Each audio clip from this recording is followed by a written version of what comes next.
Баткен жамааты менен ушу урааныбыз бар, бирге көтөргөн жүк жеңил болот деп. Эмесе майыптуулугу болобу, болбойбу кандай болот, бирок биз бирге көтөрөбүз жүктүчү. Кыргызстан үчүн машалла. Баткендик менен баатыр бир туугандары менен бирге алда кетебиз иншалла. Баткен шаарында майыптыгы бар жарандардын укугун коргоо, ар тараптуу жардам көрсөтүү максатын көздөгөн бирге көтөргөн жүк жеңил болот деген аталыштагы фестиваль өттү. Ага Баткен облусунун район шаарларында жашаган ден соолугуна мүмкүнчүлүгү чектелген жарандар катышты. Мындай иш-чара буга чейин Баткенден башка дагы 5 облустта өткөн. Майыптуулугу бар бала, ошол инсан үйдө 4 дубалдын ортосундан өзүнүн жакындарынан башка эч кимди көрбөйт, ата энеси, бир туугандары, ошолорду биздин коомдун мүчөлөрү, булар деле укуктуу, биз менен кошо жашап, кошо жүрүп, кошо турганга.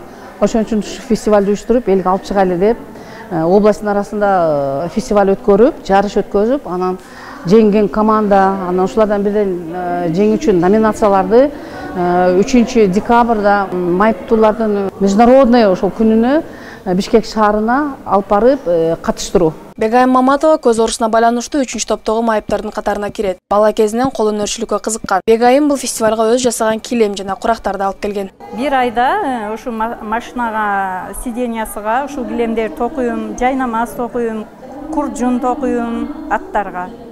Ошо андан башка ушул пышырыктар пышырам. Мектепте окуп жүргөндө эле кызыкчумун.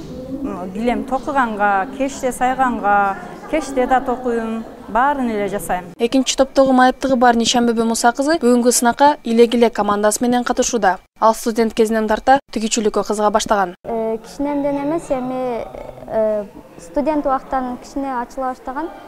Негизи кичинемден өзү көркөм окуулар, анан ыр чыгарганга көбүрөөк кызыкчумун да. Бул жерге келгенде көптү көрөт экенсиз, көптөрдү көрүп, анан шүгүр кылат экенсиз. Фестивалдын алкагында түрдүү сынактар өткөрүлүп, анда район шаарлардан келген командалар күч сынашты.